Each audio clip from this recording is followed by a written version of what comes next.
नमस्कार, आप देख रहे हैं विस्टार न्यूज। मैं हूं दिवाकर विक्रम सिंह। प्रधानमंत्री मोदी के जन्मदिन पर ढेर सारे गिफ्ट आए और प्रधानमंत्री ने रिटर्न गिफ्ट दिया। ये और बात है कि उस रिटर्न गिफ्ट पर राजनीति भी हुई, लेकिन इतना जरूर है कि प्रोजेक्ट चीता की शुरुआत भारत में हो गई और उस पर ढेर सारी बातें ट्विटर और सोशल मीडिया पर हुई। इतना जरूर है कि प्रधानमंत्री के जन्मदिन पर जब सब गिफ्ट दे रहे थे तो कुछ एक ऐसी बात हुई जिस पर चर्चा होनी चाहिए, क्योंकि उन्हीं के कुछ बयानों पर इस देश में पिछले 3 महीनों से खूब चर्चा हो रही। जी हां, प्रधानमंत्री नरेंद्र मोदी के सहयोगी और मोदी मंत्रिमंडल के सबसे तेज तर्रार और जमीन पर काम दिखाने वाले नेता नितिन गडकरी, जो सड़क परिवहन मंत्री हैं और इस मंत्रालय का काम पूरे देश में दिख रहा है और उनके काम की तारीफ संसद से लेकर सड़क तक, विपक्ष से लेकर सत्ता पक्ष सभी करते हैं।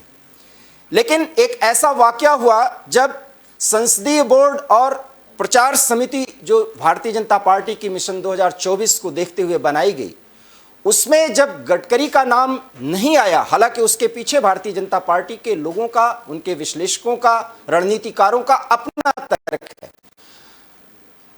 नितिन गडकरी का जो सम्मान पार्टी में है वो पार्टी के लोग एक्सेप्ट करते हैं, लेकिन उसे शिफ्टिंग करते हैं जिसको लोग मानते हैं कि उन्हें जानबूझ करके संसदीय बोर्ड से हटा दिया गया।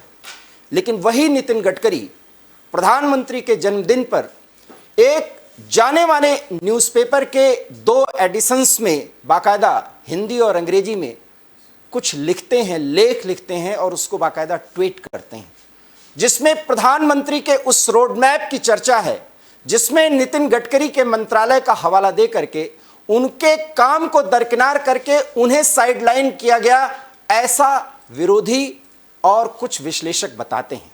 सच यह है कि उस अखबार में प्रधानमंत्री मोदी के उस रोडमैप पर, जो 25 साल का रोडमैप है, और जब प्रधानमंत्री नरेंद्र मोदी ने प्रथम बार प्रधानमंत्री के रूप में शपथ ली, तब भारत के विकास पर जो उनका विजन था उसके बारे में नितिन गडकरी ने लिखा। नितिन गडकरी जिस तरह से लिखते हैं उसी तरह से बोलते हैं और अपनी बातों को सामने रखते हैं। सवाल यह है कि नितिन गडकरी ने जो कुछ लिखा उस पर भी चर्चाएं होनी चाहिए। जो लोग ये मानते हैं कि नितिन गडकरी बहुत नाराज हैं, वो नाराज नितिन गडकरी भारत के प्रधानमंत्री के विकास विजन जो भारत के संदर्भ में है उसके बारे में लिखते हैं।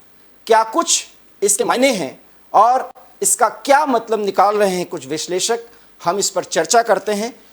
नितिन गडकरी से जुड़े कुछ प्रमुख बातें आप हमारे ग्राफिक्स पर, स्क्रीन पर देख सकते हैं ग्राफिक्स के जरिए, लेकिन हम उन 2 विश्लेषकों को अपने साथ जोड़ते हैं जो भारतीय जनता पार्टी के नेता और उनके प्रवक्ता जो हर एक टीवी चैनल पर बैठते हैं, अपनी बात रखते हैं, वो हमारे साथ जुड़ रहे हैं। अश्विनी शाही साहब, आपका बहुत बहुत स्वागत। और ऋषि शंकर मिश्रा हमारे साथ जुड़ रहे हैं जो आलोचनात्मक टिप्पणी करेंगे इन सारे सवालों पर जो मैं आज पूछने की कोशिश करूंगा। ऋषि जी, आपका बहुत बहुत स्वागत। ऋषि जी, नितिन गडकरी नाराज हैं, लेकिन प्रधानमंत्री मोदी के विजन और उनकी तारीफ में ढेर सारी बातें कर रहे हैं, क्या मायने हैं इसके?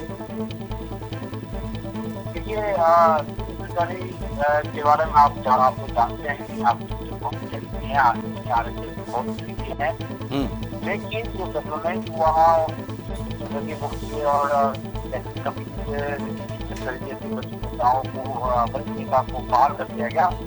पीछे आप देखेंगे कि कई ऐसे बयान आए हैं जो खासकर पार्टी के जो वर्तमान लीडरशिप है नरेंद्र मोदी अमित शाह के कहीं दिल माना गया और नितिन गडकरी को यह एहसास था कि हमारे पीछे संघ का आशीर्वाद है।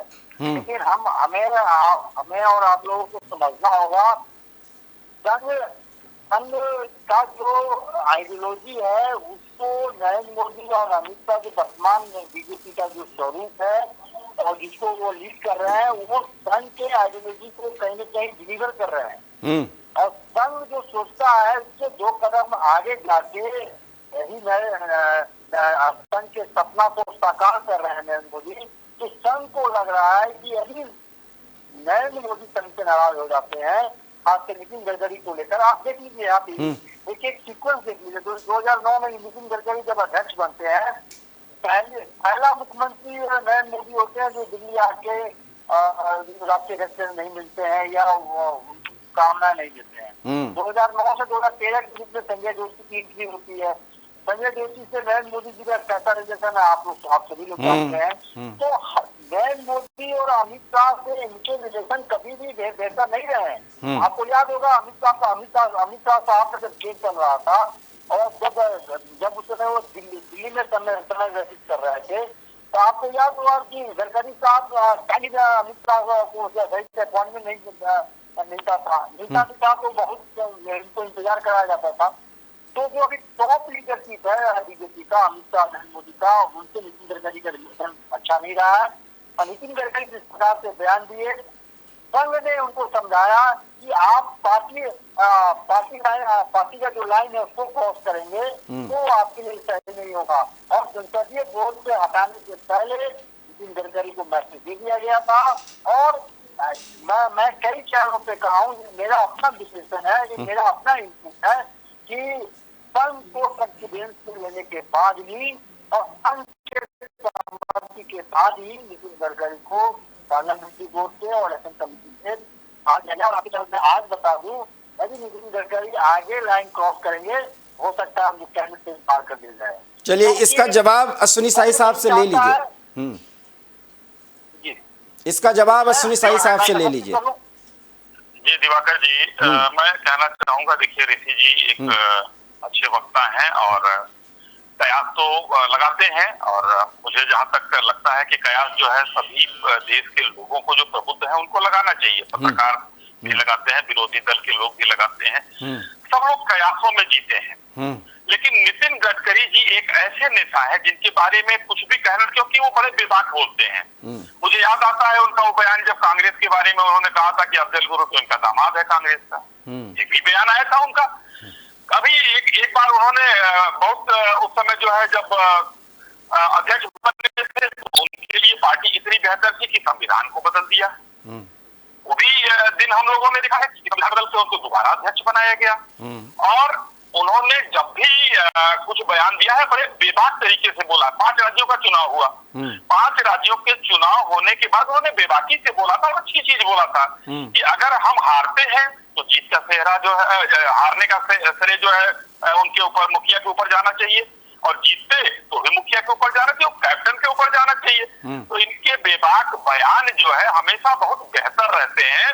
और अगर आप एक बात बताइए, जो ऋषि जी ने इतना विश्लेषण किया जिसमें कयास भी लगाए, इतना होता तो क्या कोई भी प्रधानमंत्री अपने मंत्रिमंडल में क्या मजबूरी है रखने की? कोई मजबूरी नहीं है। ये बाहर के लोग आज, और वो भी मुझे जहां तक लगता है कि जो मोदी विरोध के मानसिकता में जीते हैं, भाजपा विरोध की मानसिकता में जीते हैं, कांग्रेस के फोबिया में रहते हैं, जैसे ऋषि जी कांग्रेस के मतलब है, उसमें कोई दो राय नहीं है।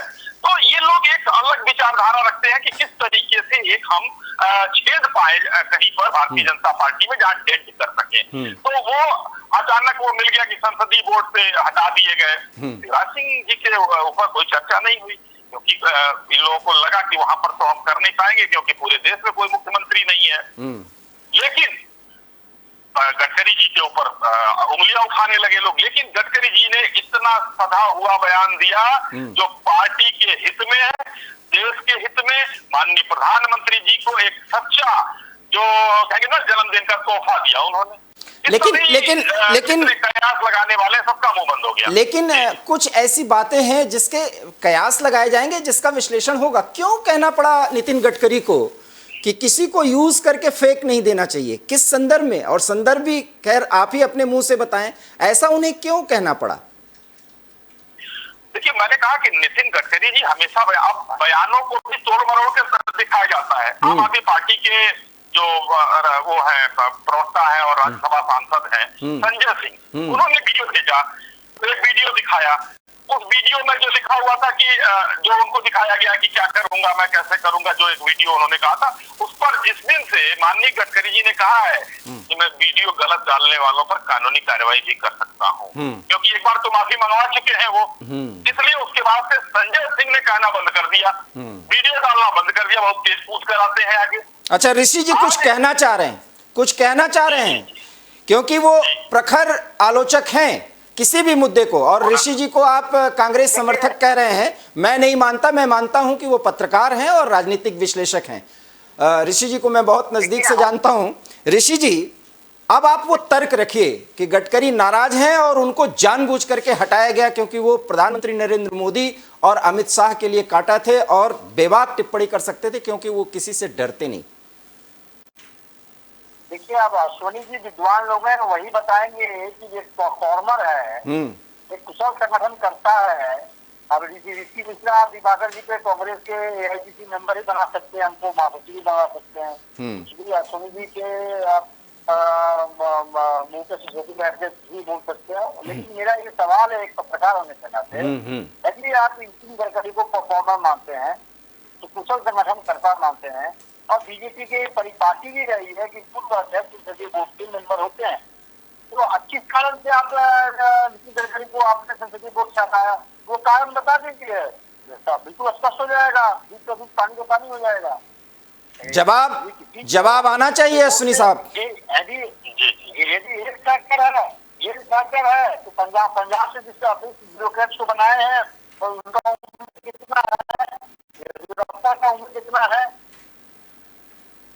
जी, मोदी जी का खुद का उम्र कितना है, तो कहीं ना कहीं पार्टी में डिफरेंसेस है। दो नेताओं के बीच में अमित शाह, नरेंद्र मोदी और गडकरी के बीच में मतांतर है, लेकिन गडकरी साहब सदे हुए नेता है।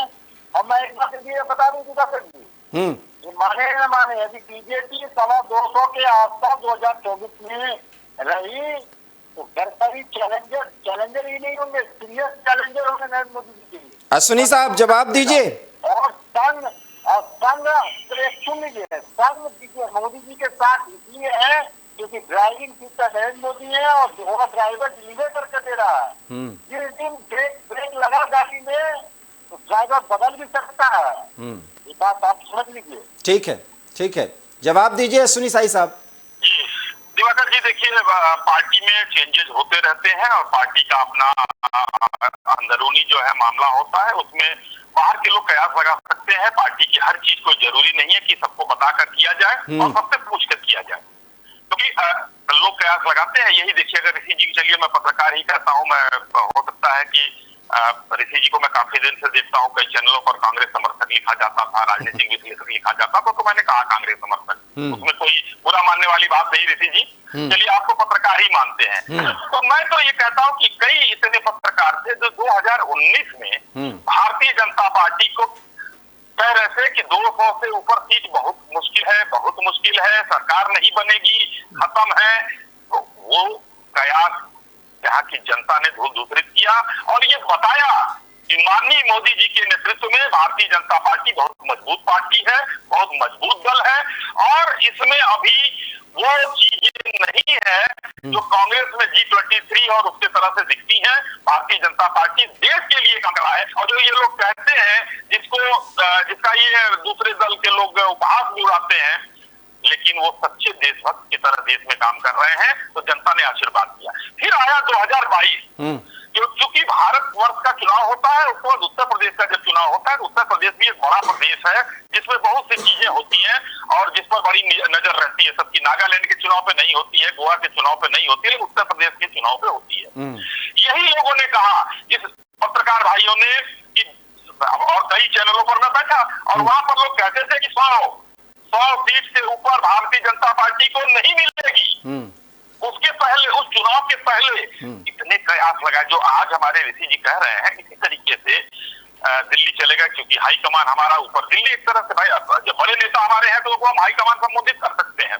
दिल्ली में हमारे बड़े लोग हैं, मिलने चले जाते थे योगी जी, तो दूसरे दिन उसी दिन शाम को पत्रकार बंधुओं का एक जो है टोली थी, वो ये कहना शुरू कर देती थी, गए योगी जी तो गए, आज उनको वहां पर तलब कर लिया गया, आज उनका ये है, वो आए हैं, कल उनको हटा दिया जाएगा, वो ऐसे कर रहे रहे हैं, अब नहीं रह पाएंगे, ये ब्राह्मण विरोधी काम करते हैं।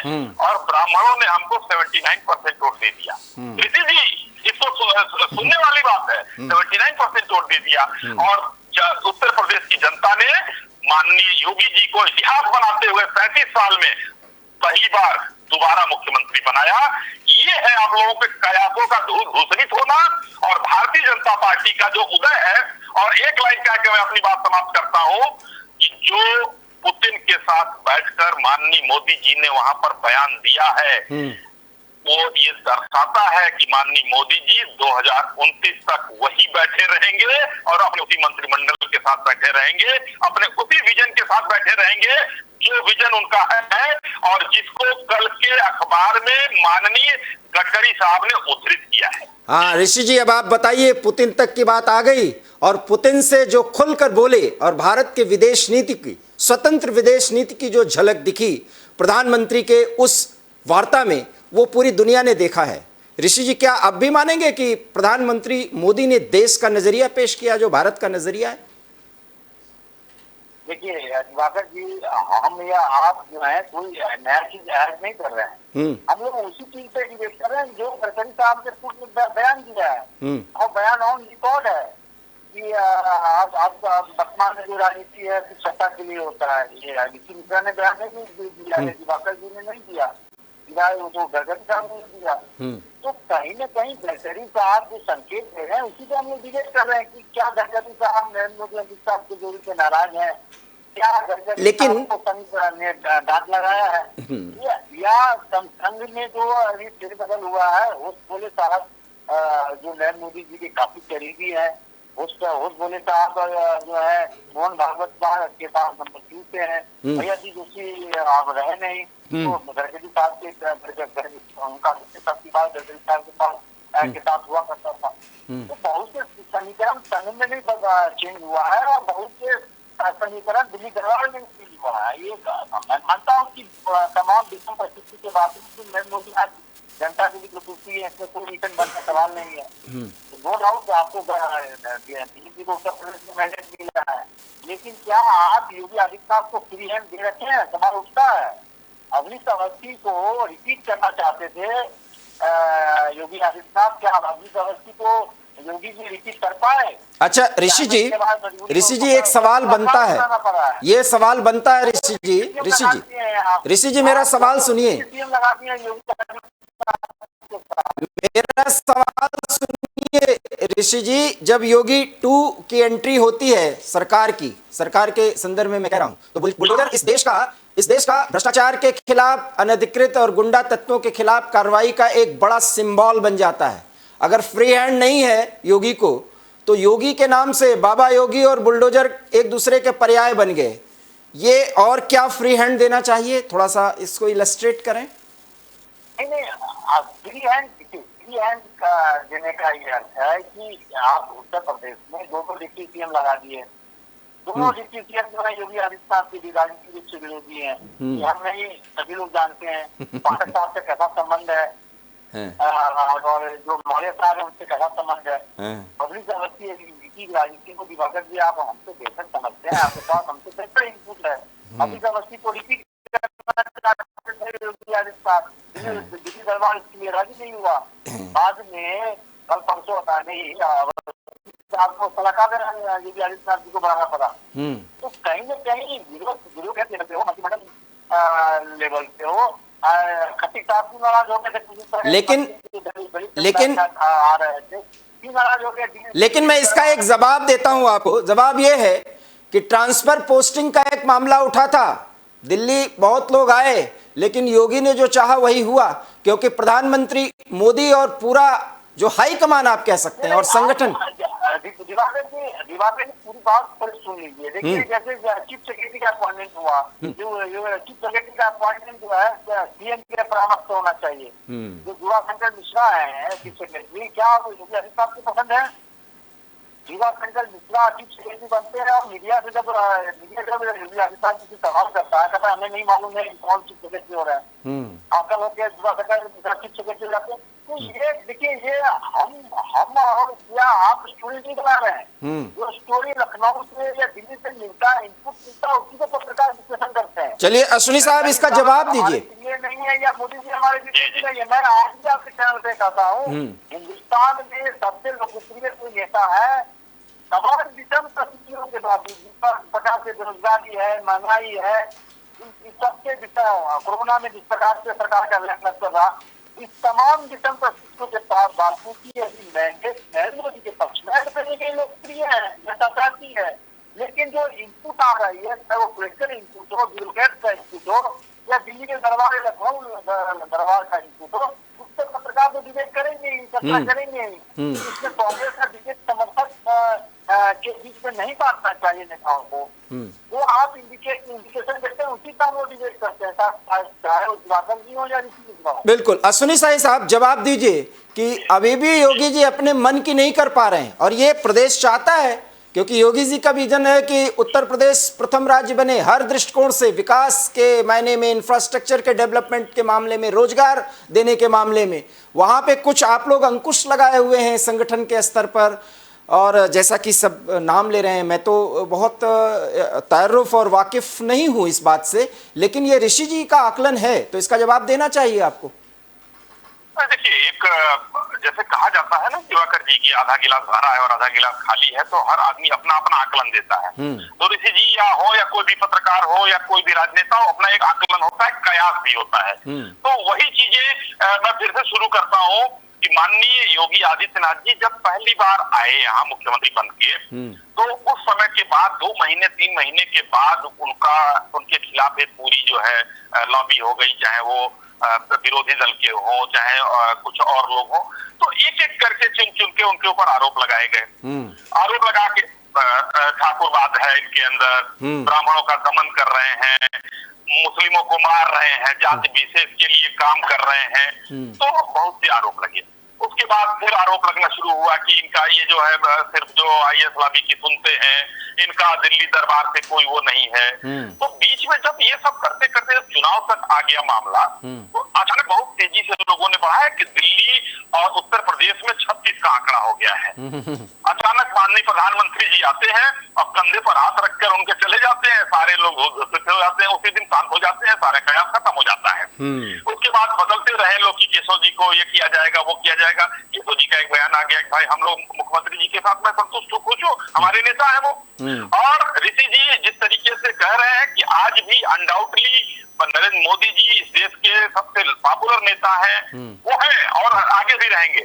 लेकिन अगर हम उत्तर प्रदेश के परिप्रेक्ष्य में बात करें दिवाकर जी, तो साउथ के अभी कई स्टेट में मैं इस 4-5 महीने में साउथ और कई जगह जाना हुआ, मुझे जहां तक और बाकी आप लोगों के मीडिया के माध्यम से ये लगता है कि उत्तर से लेकर दक्षिण तक और दक्षिण से लेकर हर जगह कई प्रदेशों जहां पर जो है विरोधी दलों का शासन है या कुछ लोग और ऐसे लोग हैं, वो कहते हैं काश हमारे यहाँ के मुख्यमंत्री योगी आदित्यनाथ जी इतने पॉपुलर वो अन्य प्रदेशों में भी हैं जितने की उत्तर प्रदेश में है। खैर तो ये कहा योगी जी की बात। और मैं दूसरी बात पर आना चाहता हूँ कि एक अब गडकरी जी पर हम लोगों ने चर्चा किया, उत्तर प्रदेश पर आ गए। बिल्कुल गडकरी जी का मैं फिर से विषय पर आता हूँ। गडकरी जी का एक बयान आया था, जैसे देखिए उनके बयानों को कई तरीके से कहा जाता है, लेकिन कहीं उन्होंने ये नहीं कहा, और ये मैं स्पष्ट रूप से ऋषि जी को भी कहना चाहता हूँ इंगित करके कि ऋषि जी आप बताइए कोई भी बयान हो जिसमें कहा हो कि नरेंद्र मोदी जी को हटा देना चाहिए, या इनका सत्ता खराब है, या अमित शाह जी की सत्ता खराब है, या भारतीय जनता पार्टी में नेतृत्व परिवर्तन होना चाहिए,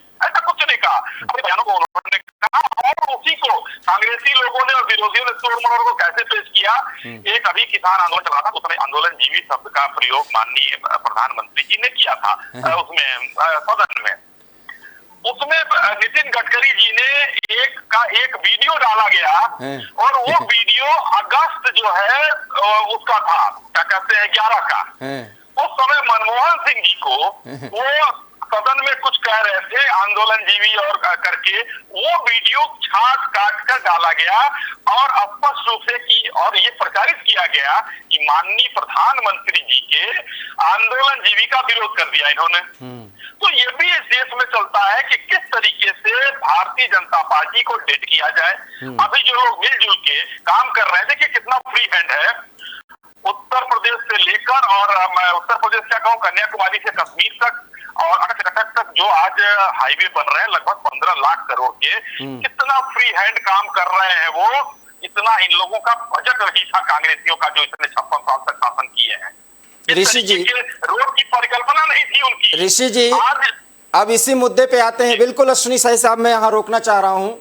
जिस विजन डॉक्यूमेंट को जो बताया जा रहा है कि इतने तेज तर्रार व्यक्ति को काम करने से रोका जा रहा है, उनको सीमित किया गया, वो बताने की कोशिश करते हैं उस लेख में जिसका जिक्र हमने शुरुआत में की, और वो ये है कि ये विजन कलेक्टिव था और प्रधानमंत्री की देखरेख में बना था। जो काम नितिन गडकरी बखूबी अंजाम दे रहे हैं, और उसका श्रेय अगर उनके विजन को जाता है तो विजन प्रधानमंत्री नरेंद्र मोदी का है, और उसको एग्जीक्यूट करने का काम नितिन गडकरी कर रहे हैं। क्या अब भी आप लोगों को कोई आशंका है इसमें? देखिए, हाँ, हमें आशंका नहीं है, लेकिन डेवलपमेंट जो है उसको बड़ा उठेगा ना। 14 में उनके पास कितना मंत्रालय था, 19 में शपथ लेने से पहले कितना मंत्रालय था, 19 के बाद कितना मंत्रालय रह गया, वर्तमान में कितना मंत्रालय है। जब वो व्यक्ति डिलीवर करके दे रहा है, मैं दिखाने की आपकी बात तो प्रधानमंत्री के परिकल्पना को वो साकार कर रहे हैं। आप मान लीजिए दिवाकर की देश के प्रधानमंत्री है और गडकरी है एक व्यक्ति मान लीजिए, और हम आपके आकांक्षाओं पे खड़े उतर रहे हैं, आपके परिकल्पना को धरातल में उतार रहे हैं, तो फिर आप मुझे क्यों दंडित करेंगे? इसका सवाल सुनिए जी, हमें नहीं देना है। अगर उन्हें दंडित किया गया होता ऋषि जी, तो उस विजन की चर्चा क्या अभी भी आप मान रहे हैं कि वो? हाँ, दिवाकर जी, नागपुर में एमएलसी का चुनाव होता है, नागपुर में एमएलसी का चुनाव होता है। गडकरी के स्वतंत्र उम्मीदवार को टिकट नहीं दिया जाता है, फडणवीस के समर्थक को वहाँ उतारा जाता है ताकि चुनाव हार जाती है। गडकरी साहब नागपुर में भी डिसीजन नहीं ले पा रहे हैं। इधर में जो उनका एरिया है, हालांकि फडणवीस इधर से आते हैं, लेकिन गडकरी वो महाराष्ट्र के राजनीति में क्या हुआ है कि महाराष्ट्र के आपने विधानसभा जो महाराष्ट्र विधानसभा हुआ, गडकरी साहब ने कितना रैली किया बता दीजिए। लेकिन ऋषि जी अब आप ये तो मानेंगे, अब कुछ सवाल सुनिए। किसी भी भावी संगठन को और ज्यादा धारदार बनाने के लिए युवाओं को आगे लाना पड़ता है, और भाजपा में एक स्थिति है। आजकल सब पार्लियामेंट्री बोर्ड में जितने लोग हैं, इसमें कितना युवा है हमको गिना दीजिए, 4 नाम गिने के गिना दीजिए जो युवा है। मैं उसका जिक्र मैं वही कह रहा हूँ कि उम्र में छोटे और फडणवीस को छोड़कर आप मुझे 4 नाम जुड़ा दीजिए जो उम्र में छोटा हो। क्या आप नहीं मानते कि उसमें और अन्य फैक्टर्स को भी ध्यान में रखना चाहिए? दिवाकर जी, मैं तो जवाब देंगे। उत्तर प्रदेश में विधानसभा चुनाव हुआ, पार्टी के पूर्व अध्यक्ष, पार्लियामेंट्री बोर्ड का मेंबर, एक बड़ा परफॉर्मर जो जनता के बीच में जनता के दिलों में राज करते हैं नितिन गडकरी, उत्तर प्रदेश में आपने कितनी रैलियां करवाई नितिन गडकरी को? चलिए अश्विनी साहब जवाब दीजिए। अभी भी ऋषि शंकर मान रहे हैं कि वो दबाव में ये सब कुछ कर रहे हैं? आप नहीं, लेकिन मैं हमें संतुष्ट करने से नहीं होगा, ये सवाल है। हाँ, वही तो मैं उसी का जवाब ले रहा हूँ ना, इसीलिए तो मैंने कहा। गडकरी साहब कितने रैली करते हैं? महाराष्ट्र में चुनाव होता है, गडकरी साहब कितने रैली करते हैं? महाराष्ट्र में बीजेपी सरकार बनाती है, कितना कॉन्फिडेंस में उस डेवलपमेंट में गडकरी साहब कहाँ होते हैं? अश्विनी साहब जवाब दीजिए। देखिए, मुझे तो लगता है कि ऋषि जी कुछ ज्यादा दबाव में है, और ऋषि जी का जो है इतना चिंता करना उनके लिए आश्चर्यजनक लग रहा है। ऋषि जी, मैं आता हूँ अपने उसको बताता हूँ आपको, क्योंकि इतना आप इतनी चिंता कर रहे हैं नितिन गडकरी साहब की कि वो वहां नहीं गए और ऐसे नहीं हुआ। लेकिन देखिए, नितिन गडकरी जी का एक बयान मुझे याद आ रहा है। मैं नितिन गडकरी जी को मैं उत्तर प्रदेश में जो है संयोजक था पंचायत का, उस समय वो राष्ट्रीय अध्यक्ष हुआ करते थे, और वेंकैया जी के घर में एक सभा हुई, वहां पर उन्होंने व्यक्तिगत, हम लोग 30-40 लोगों के लोग थे वहां पर, उन्होंने उस समय कुछ बोला, उसके बाद से मैं उनका फैन हो गया। वहां उनका सुनने के बाद, और व्यक्तिगत रूप से एक एक व्यक्ति से मिले और एक एक सवाल किया हम लोगों से, तो मैं उनके बयानों को सुनता हूँ। एक मैं सुन रहा था, उनका एक भाषण का था कहीं, उन्होंने कहा कि मैं कई लोगों से मिला तो अपनी पत्नी से शेयर किया कि कुछ जो बड़े लोग हैं वो मन से बड़े छोटे होते हैं और कुछ छोटे लोग मन से बहुत बड़े होते हैं। उसमें एक उदाहरण एक महिला का दिया, उन्होंने चुनाव लड़ाने का टिकट का उन्होंने दिया था बयान। तो मुझे याद आता है कि एक महिला को हमने चुनाव लड़ाया और पैसे भी दिए, उसको बाद में पार्टी के लोगों ने को कहा कि नहीं, ये इनकी जाति के लोग कम हैं और इनके वोट कम आएंगे, इसलिए उनका टिकट न देकर दूसरे का, खैर पार्टी वो प्रत्याशी का टिकट हमको बदलना पड़ा। मैंने 10,000 रुपया उस महिला को दिया था, उसने 6,800 कुछ रुपया वापस कर दिए मुझे। तो वो कितनी बड़ी थी, वो उनका कहने का मतलब था, कहानी सुनाने का मेरा कोई तात्पर्य नहीं था, लेकिन वहां पर इनके उसका विरोध हुआ। इसका मतलब ऋषि जी की पार्टी के अंदर लोकतंत्र है और उस लोकतंत्र का सम्मान करते हुए माननीय गडकरी जी हमेशा, अब उनको नहीं भेजा गया, आपको इसका कष्ट है, तो क्या भारतीय जनता पार्टी उत्तर प्रदेश में हार गई? या अगर वो जहां गए वहां पर क्या पूरी जो है जितनी 400 सीट थी 400 सीट में भारतीय जनता पार्टी आ गई? ऐसा नहीं है। हिंदुस्तान में नहीं, विश्व में सबसे बड़ी पार्टी है। और हम लोग हमारे संगठन में ये देखिए कि किस तरीके से पन्ना प्रमुख से लेकर राष्ट्रीय अध्यक्ष तक कहाँ लगाए जाते हैं, अब कैसे लगाए जाते हैं, ये एक सिस्टम तय होता है, जिसको विपक्ष के लोग और कुछ विपक्ष के मानसिकता के पत्रकार ये कहते हैं कि अरे भाई ये लोग तो चुनाव खत्म होते ही चुनाव लड़ना शुरू कर देते हैं। तो हम लोग उस मानसिकता पर हैं और नितिन गडकरी जी का जहां भी सम्मान पूर्वक जो चीजें पार्टी को करनी होती है वहां पार्टी भेजती है, उसकी कोई टेंशन मत लीजिए। उन्होंने जो स्पष्ट रूप से कर वाले उसमें लिखा है, देखिए कितना बढ़िया गति शक्ति का उन्होंने प्रयोग किया है उनका मंत्रालय। ऋषि जी की बात का जवाब देने के लिए मैं ये बता रहा हूँ, ऋषि जी ने कहा उनको पनिशमेंट किया गया। गति शक्ति में 16 विभाग मिलाए गए ऋषि जी। कांग्रेसियों को ये दिमाग में भी नहीं आया था कि डिजिटल प्लेटफॉर्म बना के इस तरीके से कोऑर्डिनेशन हो सकता है, जिसमें पर्यावरण हो, रेल हो, एमएसएमई हो, रोड हो, कई मंत्रालय मिलाए गए, कानून हो, सब 16 मंत्रालय मिलाकर एक डिजिटल प्लेटफॉर्म तैयार किया गया कि कहीं भी कोई दिक्कत ना आए किसी को, कहीं भी किसी मामले में। अगर कोई जिला में डकैती हो रही है, कुछ खराब हो रहा है, तो एक एसपी को भेजा जाता है। तो ये थोड़े भेजा जाता है कि डकैत है वहां मार डालेंगे उसको सही करने के लिए भेजा जाता है। एमएसएमई मंत्रालय कांग्रेस के समय में नहीं था, आज उत्तर प्रदेश में एमएसएमई मंत्रालय किसके पास है? सुन लीजिए, अरे सुनिए तो भाई, अब सुन लीजिए, मैंने बीच में नहीं बोला, सुनने का थोड़ा सा देखिए, यहाँ पर हम लोग 2 ही लोग हैं, एक दूसरे को सुने तो ज्यादा अच्छा लगेगा। और इसीलिए मैं बिल्कुल चुप हूँ, मैं बिल्कुल चुप हूँ, मैं आप दोनों की बात सुनना चाहता हूँ। जी जी जी, एमएसएमई मंत्रालय को कितना उरूज दिया उन्होंने, वो किसी से छुपा नहीं है। जहाज रानी मंत्रालय उनके पास, कहाँ कहाँ उन्होंने क्रूज चलवाए और क्या क्या किया, ये किसी से नहीं छुपा है। सड़कों का जो 56 साल में कांग्रेस ने सड़क के बारे में नहीं सोचा, माननीय अटल बिहारी वाजपेयी जी ने सोचा। और माननीय अटल बिहारी वाजपेयी जी के बाद जब सरकार बनी इनकी, क्या कहते हैं, यूपीए की, तो उनके सारे प्रोग्राम जो सड़क से थे वो रोक दिए गए थे कुछ दिनों के लिए। यूपीए 2 में फिर काम शुरू हुआ था, लेकिन उसके बाद जब विजन देखा गया कि हमको जब तक सड़कों का, जो कि पुराने कभी भी देख लीजिए, आर्यावर्त था तब से लेकर आज तक, अंग्रेजों के समय तक जो अच्छे शहर विकसित हुए, कानपुर हो या मैनचेस्टर हो, वो नदियों के किनारे था, यातायात के साधन नदियों से थे। तो सड़क का इंफ्रास्ट्रक्चर बढ़ाने के लिए आज उन्होंने जो काम किया है, वो सड़क का इंफ्रास्ट्रक्चर इतना बढ़िया बढ़ गया है कि अब हिंदुस्तान में जो माननीय प्रधानमंत्री जी ने अभी एसओपी वहां पर बोला है कि आत्मनिर्भर भारत और मैन्युफैक्चरिंग हब, ये 2 चीजें बढ़ाने के लिए वो सड़क और वो जहाज रानी मंत्रालय दोनों कारगर होगा, इसलिए उनको वहां भेजकर उस चीज को उठाया गया और बेहतर किया उन्होंने। जहां भी जाते हैं बेहतर करके, फिर अगर कुछ दूसरा है तो दिया जाता है, किसी को पनिशमेंट नहीं कहेंगे। मैंने वही कहा, आधा गिलास खाली और आधा गिलास भरा, सोच आपकी जैसी हो सकती है। तो इसमें ऋषि जी अब आपको समझना चाहिए कि भारतीय जनता पार्टी का संगठन के स्तर पर काम करने का तरीका बिल्कुल अलग है और अनएक्सपेक्टेड निर्णय लिए जाते हैं। शायद हम कुछ राजनीतिक विश्लेषकों को, कुछ पत्रकारों को ये बात पच नहीं पा रहा है, क्योंकि दृष्टिकोण कांग्रेसी होता है। माफ करिएगा, मुझे ऐसा नहीं कहना चाहिए, लेकिन क्यों आप लोगों को ऐसा नहीं लगता कि गडकरी जी ने जो कुछ लिखा, शायद अब पटाक्षेप करने की बारी थी कि उन्होंने ये बता दिया कि जो कुछ भी विजन और जो कुछ भी किया जा रहा है उनके मंत्रालय की तरफ से, वो कलेक्टिव विजन था, और जो प्रधानमंत्री के निर्देश पर, उनके देखरेख में। और यहां तक कि मैं अब आपको और बता दूं, कल शाम को गडकरी और प्रधानमंत्री जी एक ही मंच पर थे लॉजिस्टिक के उस कार्यक्रम में, जब प्रधानमंत्री ने यह कहा कि 22 साल का एक विजन है मेरे पास और वो विजन दिख रहा है इस देश में, और तब तालियां बजाने में गडकरी जी भी शामिल थे।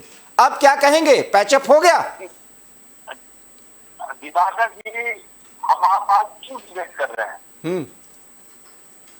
ये मैं जानना चाहता हूँ। मैं आपको बताऊं, अब थोड़ा मुझे बोलने दीजिए। मैं तो ये कहता हूं, क्यों डिबेट कर रहे हैं? मैं इसलिए डिबेट कर रहा हूं क्योंकि गडकरी जी, मैं बता दूं फिर आप बोलिए। मैं इसलिए डिबेट कर रहा हूं क्योंकि गडकरी जी पर जितने भी प्रोग्राम्स चलाए गए मीडिया में, सोशल मीडिया में, मैंने उसको, चूंकि मैं संघ और भारतीय जनता पार्टी के सांगठनिक स्तर पर जो उनका तरीका होता है उस पर मैंने बराबर नजर रखा है, एक रिपोर्टर और एक जर्नलिस्ट के तौर पर। और मैं ये कह सकता हूं कि गडकरी जी को पनिश नहीं किया गया, बल्कि ये रिसफल करने का तरीका है। हां, उसमें कुछ संकेत भी हो सकता है, और गडकरी जी ने उस संकेत को समझा है, और इसीलिए उनको इतने अच्छे तरीके से प्रधानमंत्री के जन्मदिन पर एक लेख लिखना पड़ा और उसको ट्वीट करना पड़ा। फिर मैं बताना चाहता हूं ऋषि जी, उसके मायने ये हैं कि वो कलेक्टिव विजन और दृष्टिकोण है, जिसमें जो भी मंत्रालय अगर वो अच्छा प्रदर्शन कर रहा है तो उसमें विजन प्रधानमंत्री का भी है। कहीं से किसी अलग व्यक्ति का विजन दिखा करके राजनीति में हम एक माइनस पॉइंट खोजने की कोशिश अगर करते हैं तो सिर्फ ये एक टीवी पर बैठा हुआ एक डिबेट होगा और एसी में बैठा हुआ विश्लेषण होगा। इसलिए मैं कह रहा हूं कि गडकरी जी ने क्यों लिखा ये बातें। नहीं तो मेरा ये सवाल है, परफॉर्मर है, सब संगठन करता है, पार्टी अध्यक्ष है, तो कुछ तो कारण होगा पार्लियामेंट्री बोर्ड से हटाने का, इलेक्शन कमेटी से गडकरी जैसे हेवी वेट नेता को हटाने का कुछ तो कारण होगा। क्या कारण है? और हमारे भाईचारे लोकतंत्र पार्लियामेंट्री बोर्ड का जो भी गठन हुआ उसमें कौन सा लोकतांत्रिक प्रणाली को अपनाया गया है, और मेंबर को आप सिलेक्ट कर रहे थे, किस आधार से आपने पार्लियामेंट्री बोर्ड के मेंबर को अपॉइंट किया है? ये फैक्टर परफॉर्मर है, वो फैक्टर है, तो कौन सा फैक्टर को खड़े नहीं करते हैं दिवाकर जी? लेकिन जानना चाहता हूँ, एक पत्रकार होने के नाते, पत्रकारिता का स्टूडेंट मैं अपने आप को मानता हूँ, उससे उस नाते मैं जानना चाहता हूँ कि गडकरी साहब को किस आधार पर हटाया गया? उत्तर प्रदेश जैसे महत्वपूर्ण राज्य में आपने उनका एक भी रैली नहीं करवाया। महाराष्ट्र में कुछ भी डेवलपमेंट होता है, लेकिन गडकरी कहीं नहीं दिखते हैं। ऋषि जी आप ये मानेंगे ना, ऋषि जी आप ये तो मानेंगे ना कि हर एक राजनीतिक या किसी भी शख्सियत की अपनी कार्यप्रणाली होती है, अपना सोचने का तरीका होता है। विभाग टिप्पणी के लिए जाने जाते हैं नितिन गडकरी जी। अब ऋषि जी आप पूरी बात सुनिए, नहीं ऋषि जी अब आप पूरी बात सुनिए, और हो सकता है, मैं पूरी बात सुनिए ना, अब आप दोनों पत्रकार हैं, हो सकता है कि संगठन ने न माना हो कि ये सही संकेत नहीं जा रहा है और उन्हें शिफ्ट किया गया। शिफ्ट करके उन्हें समायोजित करने का मादा है इस संगठन में, इसलिए संगठन ऐसा निर्णय ले रहा है। यही तो मैं शुरुआत में कहा हूँ, गडकरी साहब ने जो पूर्व में बयान दिया है उससे संग भी नाराज था, बीजेपी हाईकमान जो हाईकमान हुआ नाराज थी, दोनों का विचार हुआ है। ये काम रहा है कि कहीं न कहीं नितिन गडकरी जो पार्टी जो लाइन है उसके भाग आके बयान दे रहे हैं,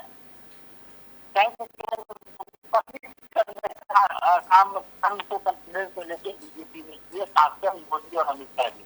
अंतिम कमेंट अश्विनी साहब आपका, अंतिम कमेंट जी। देखिए अब धीरे धीरे मैंने कहा ना, इसको अन्यथा ना ले ऋषि जी, और आपको भी नहीं लगना चाहिए, एक पत्रकार के हैसियत से ऋषि जी को देख रहा हूँ, मगर अब धीरे धीरे इनके अंदर का कांग्रेस बाहर आ रहा है। उसका कारण है, क्यों आ रहा है कि अभी अगर जैसे जैसे एक वो पुराने दिनों की याद आ रही है, इतनी चिंता, मैंने पहले कहा इतनी चिंता कि ये कांग्रेस के समय में होता था कि बड़े बड़े पत्रकार आते थे और प्रधानमंत्री जी से कहते थे कि फला अमुक मंत्री को बदल दिया जाए, अमुक मंत्री को रख लिया जाए, तो पीछे पीछे दूसरे जहाज जाते थे। बहुत सी चीजें बदली है कि अब दूसरा जहाज जाना बंद हो गया है, सारे पत्रकार अपने पैसे पर जाते हैं, अब किसी के कहने से मंत्री नहीं बदला जाता है। तो ऋषि जी की जो अंदर से कुंठा निकल रही है, एक तरह से कहें, या जो भी हो, इसके अंदर के विचार निकल रहे हो, वो इस तरीके से निकल रहे हैं कि मतलब भारतीय जनता पार्टी के अंदर इनको खींच हो रही है कि नितिन गडकरी को क्यों नहीं रखा गया। नितिन गडकरी जो वो भाई, ये भारतीय जनता पार्टी का अंदरूनी मामला है। आपको, अरे सुनिए भाई साहब, आपको ये एक पत्रकार होने के नाते आपको सिर्फ इतनी चीज कहनी चाहिए, एक चिंता जाहिर करनी चाहिए कि अगर ये होते तो और अच्छा होता, ये होते तो अच्छा होता, ये और कहना चाहिए आपको। अगर आप पत्रकार हैं और स्वतंत्र पत्रकार हैं, तो आपको ये कहना चाहिए कि गडकरी जी होते तो अच्छा होता, मंत्रिमंडल में अच्छा होता, मोदी जी के लिए अच्छा होता। आप ये देख रहे क्यों हटाया गया उनको? उनकी ये इज्जत नहीं है, उनका कहीं भारत में सम्मान नहीं है, उत्तर प्रदेश में प्रचार नहीं कर रहे हैं, क्या मतलब है? कहीं ना कहीं दरार है। ये करने से बढ़िया आपको फिर वही चीज कहना चाहिए एक पत्रकार होने के नाते कि भारतीय जनता पार्टी को ये फायदा हो सकता था, यहाँ वो नहीं गिराया आपने, लेकिन उनकी इतनी चिंता की कि मुझे वो याद आ गया। चलिए अश्विनी साई साहब और ऋषि जी, आप दोनों का बहुत बहुत धन्यवाद। लेकिन इतना जरूर है ऋषि जी कि जिस तरीके से गडकरी जी ने प्रधानमंत्री के विजन को एक प्रतिष्ठित समाचार पत्र के 2 एडिशन में अंकित किया है, बाकायदा उसका वर्णन किया है, निश्चित रूप से प्रधानमंत्री का विजन, उसके साथ नितिन गडकरी को आगे बढ़ना ही है। शायद राजनीति में जो कुछ भी उन्होंने दिया है और किया है, ये उनसे मांग है और शायद ये जरूरत भी है, जिसे नितिन गडकरी बखूबी समझ गए। और अब वही कुछ वो कर रहे हैं जिस पर लोग बहुत कुछ कयास लगाए, लेकिन वो भारतीय जनता पार्टी का एक अटूट अंग है और प्रधानमंत्री के नेतृत्व में भारत को आगे बढ़ाने और भारत के विकास का एक बड़ा विजन प्रस्तुत करने की कोशिश कर रहे हैं। क्या इसमें फिर दरार आएगी या विश्लेषकों के कुछ और बातें सामने आएंगी? एबी स्टार न्यूज़ उसको आपको जरूर बताता रहेगा और उसका विश्लेषण भी करेगा। फिलहाल मुझे दीजिए इजाजत, नमस्कार।